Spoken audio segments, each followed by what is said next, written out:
നമസ്കാരം എല്ലാ പ്രിയപ്പെട്ട കൂട്ടുകാർക്കും സ്റ്റുഡൻസ് ഓൺ ഫയറിലേക്ക് സ്വാഗതം. ഏറ്റവും ലേറ്റസ്റ്റ് ആയിട്ട് ഇന്നത്തെ ദിവസം പുറത്തു വന്നിരിക്കുക നാളത്തെ ദിവസം 2 ജില്ലകളിലെ വിദ്യാഭ്യാസ സ്ഥാപനങ്ങൾക്ക് സ്കൂളുകൾക്ക് അവധി പ്രഖ്യാപിച്ചു എന്നുള്ള വാർത്തയാണ് നിങ്ങളിലേക്ക് ഷെയർ ചെയ്യുന്നത്. അത് കളക്ടർമാർ ഒഫീഷ്യൽ ഫേസ്ബുക്ക് പേജിൽ കൂടി ഓൾറെഡി ഇപ്പോൾ അറിയിച്ചിട്ടുള്ള വിവരമാണ് നിങ്ങളിലേക്ക് ഞാൻ പാസ് ചെയ്യുന്നത്. അപ്പോൾ ഇതിലേക്ക് പോകുമ്പോൾ ഇങ്ങനെയുള്ള അവധി അറിയിപ്പുകളൊക്കെ നിങ്ങൾക്ക് ആദ്യം ലഭിക്കണമെങ്കിൽ ഈ ചാനൽ ജസ്റ്റ് ഒന്ന് സബ്സ്ക്രൈബ് ചെയ്യുന്ന കാര്യം നിങ്ങൾ ശ്രദ്ധിക്കുക. ജസ്റ്റ് ഒന്ന് സബ്സ്ക്രൈബ് ചെയ്ത് കഴിഞ്ഞാൽ അവധി അപ്ഡേറ്റുകളൊക്കെ നിങ്ങൾക്ക് കൃത്യമായിട്ട് ആദ്യം തന്നെ നമ്മൾ ഷെയർ ചെയ്ത് നൽകുന്നതാണ്. വിത്ത് സോഴ്സ് നിങ്ങളേക്ക് നമ്മൾ ഷെയർ ചെയ്ത് നൽകും. അപ്പോൾ ജസ്റ്റ് എന്ത് ചെയ്യുക, ഒന്ന് സബ്സ്ക്രൈബ് ചെയ്യാതെ ലൈക്ക് ചെയ്യാതെ കാണുന്ന കൂട്ടുകാർ ജസ്റ്റ് ഒന്ന് ലൈക്ക് ചെയ്ത് ഒന്ന് സപ്പോർട്ട് ചെയ്യാൻ ശ്രദ്ധിക്കാം.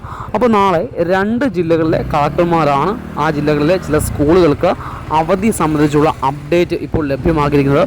അതിൽ ഒന്നാമത്തെ ജില്ലയെ പറ്റി പറയുകയാണെങ്കിൽ അത് തൃശ്ശൂരാണ്. തൃശ്ശൂർ ജില്ലയിലെ ദുരിതാശ്വാസ ക്യാമ്പുകളായി പ്രവർത്തിക്കുന്ന സ്കൂളുകൾക്കാണ് നാളെ കളക്ടർ അവധി പ്രഖ്യാപിച്ചത്.